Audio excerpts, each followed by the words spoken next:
Eh bien, une chose est sûre, c'est qu'avec ce film-là, on a très bien voyagé. Ouais.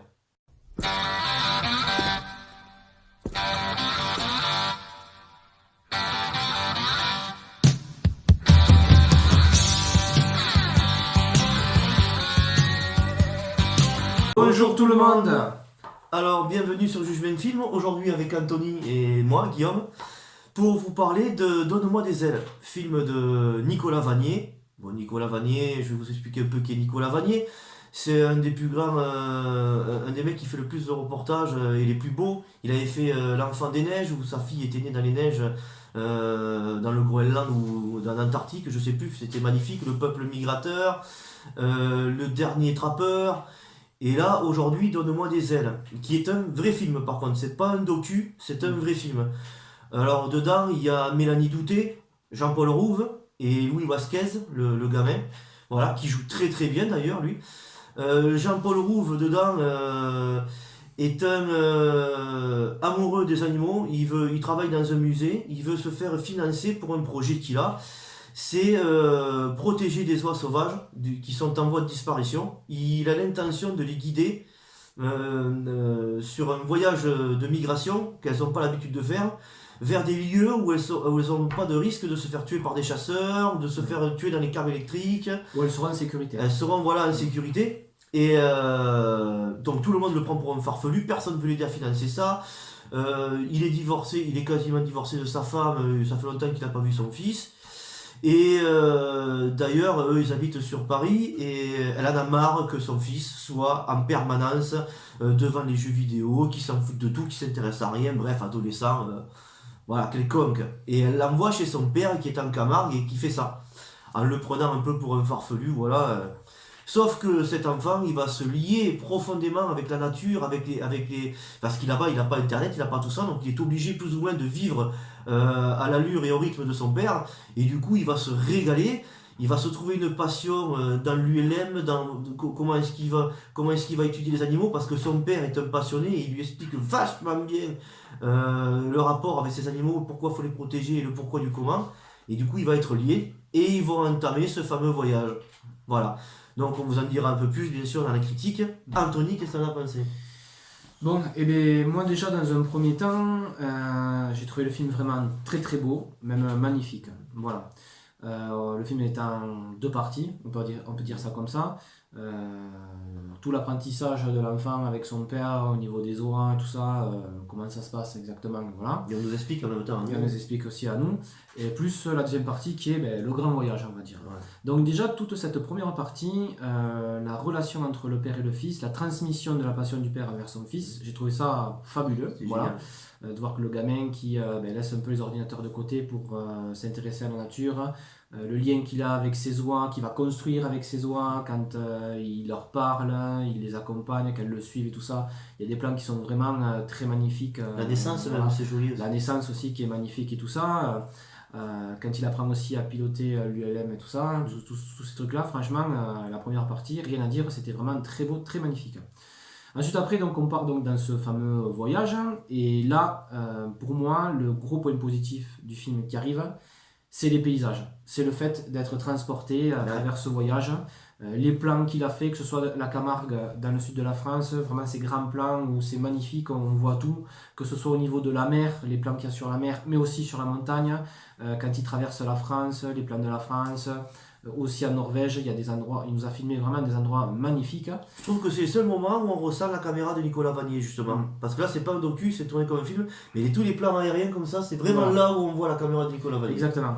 Et aussi, parmi ça, je trouve que techniquement c'est bien fait parce que quand on est avec l'enfant et qu'il vole avec le LM, c'est vraiment fait d'une façon, on a l'impression qu'on est avec lui. Je n'ai pas trop l'impression qu'on sente les fonds verts derrière et tout ça. On a vraiment l'impression qu'on est avec lui dans le ciel, et surtout qu'il y a des plans qui sont filmés de profil où on voit les oies à côté de lui en train de voler. Et ça, je trouve ça vraiment magnifique de ce Il y a des vrais côté-là. plans sur moi, je pense Voilà. qu'ils ont fait Et des je trucs pense réels. ouais, qu'il y a vraiment Il y a du réel. des plans, tout ça. Et que ce soit au niveau de la mer, de la montagne, au niveau des paysages, franchement, il n'y a pas de souci. Ouais. Voilà. Ça, franchement, j'ai vraiment apprécié. Après, pour moi, hormis après le jeu d'acteur que j'ai trouvé qui était assez correct, voilà, Moi, à part bien aimé, Mélanie Douté. Moi, ouais. Mélanie Douté, c'est pas une actrice que je trouve Voilà. vraiment excellente. Moi, Mais pour sinon, ma part, voilà, je trouve que c'est passé. Ben, c'est vrai que ça peut avoir un côté assez très enfantin, puisque bon, ben, du moment où l'enfant prend l'ULM et qu'il s'en va, ben, tout se passe très très bien, il n'y a pas de soucis majeurs et tout ça, et je trouve que il manque, vu qu'on est dans le côté un peu fiction, qu'il manque quelques péripéties. Voilà. Ouais. Par exemple, voilà, il réussit à atteindre son objectif. Bon, qui réussisse à atteindre, c'est pas un souci. Mais voilà, je trouve que ça manque un peu de.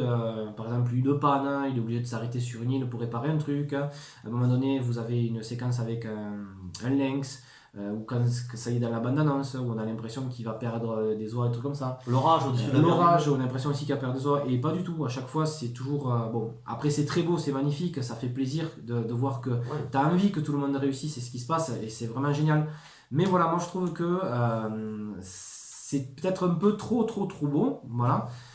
Ça fait du bien, c'est sûr, mais voilà, je pense que s'il y avait eu un peu plus de péripéties, ben franchement, Ça aurait fait une aventure un peu plus. Ouais. voilà, un peu plus complète. Dans la mesure où Voilà. c'est de la fiction, ils pouvaient le faire. Ouais. Exactement. Et après, ouais, alors ça c'est juste peut-être un détail, mais dès que. Donc Thomas il s'appelle l'enfant, je crois. Ouais. Voilà, dès qu'il s'en va avec. Squall. Voilà. Squall. Voilà. Dès qu'il part avec l'ULM, donc là on voit vraiment l'effondrement des parents qui perdent un fils et qui ont peur pendant le trajet, puisqu'ils traversent quand même la mer du Nord et tout ça. Et les retrouvailles, quand ils revoient leur fils après quelques jours, ben ah ouais, il a réussi, mais et là, du coup, je pense que on aurait pu voir quand même des parents beaucoup plus inquiets, peut-être lui faire une morale ou un truc comme ça. Et voilà, ça passe crème comme ça à chaque fois, et voilà, c'est un détail, mais moi ça m'a un petit peu gêné. Bon, Il l'encourage en plus voilà. à le Et refaire. après, ils encouragent à le refaire. Bon, après, le film est tellement magnifique, tellement beau que bon, c'est peut-être un détail. Mais voilà, moi après, personnellement, je trouve que c'est un très beau film, familial, faut le dire, voilà. Donc ça, il n'y a pas de souci là-dessus. Après, voilà, je me suis régalé au niveau des paysages, très beau film. Voilà, j'ai rien à dire de plus. Ouais, bah alors moi c'est à peu près pareil. Bon, de Nicolas Vanier, je m'attendais pas à 50 000 péripéties, même si c'était un film.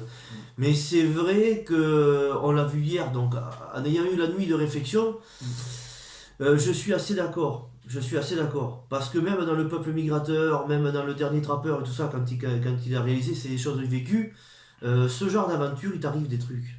Et puis bon, il s'est basé sur l'histoire de Christian Moulet, qui est un des plus grands photographes français et météorologue, qui est passionné par les oies, enfin, par les animaux et les oiseaux migrateurs, et qui a fait une multitude de voyages comme ça. Donc il n'était pas enfant déjà, et de deux, il a dû lui arriver maintes et maintes péripéties. Je suis sûr que si j'achète son livre ou ses livres et que je les lis, je suis sûr qu'il a dû lui arriver des choses, notamment des pannes, il faut se nourrir, il te faut, bon ça on le voit, qu'il est obligé de se nourrir, qu'il est épuisé, tout ça, mais je trouve que c'est séquentiel et on ne s'y attarde pas dessus. La partie aventure est un peu occultée, quoi. Donc il y a une partie bon enfant dedans, dont tu sais qu'il n'y a aucun risque et tu sais que ça va bien se finir. Ça c'est bien que ça se finisse bien, puisque de toute façon ça c'est des voyages qui se sont bien finis, puisque Christian Moulet est toujours là et tant mieux. Mais je pense que bon, il t'arrive pas mal de choses. Il y a quand même des milliers de kilomètres pour aller jusque là-bas. Ils vont quand même jusqu'à l'Antarctique. Ils passent par le Luxembourg, l'Allemagne, le Danemark. Voilà, il y a que 6 heures d'autonomie de vol, donc il faut à chaque fois se poser pour se ravitailler en essence et tous ces trucs-là. Donc je pense que tout ça, ça met des galères. Imagine, tu te poses en plein milieu d'une forêt, tu sais pas à combien de kilomètres t'es pour aller trouver de l'essence. Alors bon, ils ont les coordonnées GPS et tout. Ok, mais je pense que ça t'amène à des péripéties un peu compliquées, quoi. Voilà, surtout qu'ils perdent pas une seule oie, alors qu'en principe, les oiseaux migrateurs, ils partent un certain nombre, ils n'arrivent jamais au nombre voulu au bout. Trois quarts du temps, il y a des pertes, il y a des morts, il peut y avoir les chasseurs, il peut y avoir plein de choses.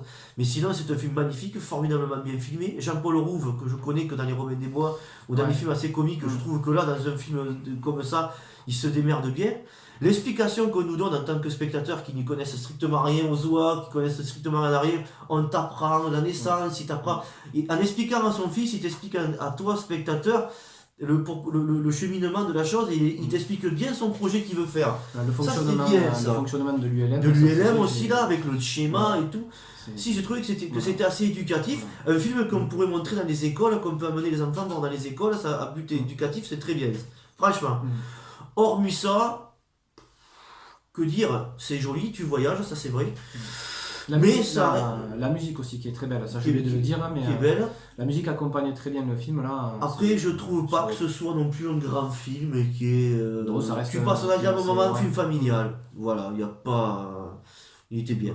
Il était bien, on va pas le bâcher pour le bâcher. Il était bien, l'enfant joue très très bien, le gamin là. Louis Vasquez, il joue très très bien. Que dire après, il y a des petits moments où tu souris, voilà, c'est mignon. C'est joli, ça change de voir un film comme ça de temps en temps, ça donne, voilà. Le message de dame écolo, préservation de la nature, est pas poussif au possible.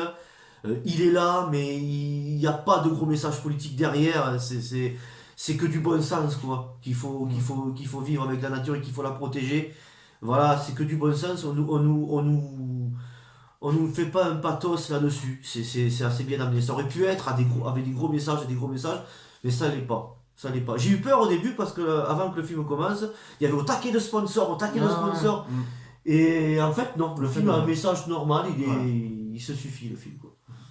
Je sais pas si tu voulais rajouter autre chose peut-être. Non, moi surtout, c'est les plans magnifiques. Donc, Ouais, vraiment, c'est vrai que les plans aériens sont je magnifiques. pense, et après, c'est, voilà, un Les très paysages beau de la film. Camargue, des différents pays sont bien. Ouais. Voilà. Le Danemark est chouette aussi. Vraiment un très beau film. Ouais. Ouais. Voilà. Donc voilà, et bien écoutez, si vous avez vu le film ou pas, n'hésitez pas à revenir pour nous laisser des commentaires pour voir si vous êtes d'accord avec nous ou pas. N'hésitez pas à nous laisser un pouce bleu si vous avez aimé et à vous abonner à la chaîne si vous aimez ce que nous faisons. Voilà. Nous, ben, on va vous dire à bientôt. À bientôt. Voilà, pour une prochaine vidéo. La prochaine c'est Alors normalement Terminator, Ah oui, Terminator, Dark Fate, Dark mais peut-être qu'il y en aura d'autres avant, on va essayer de voir On va si voir, on peut ouais. aller en voir un autre. Voilà. On vous dit à bientôt tout le monde. Bye bye. Ciao. Hasta la vista, baby.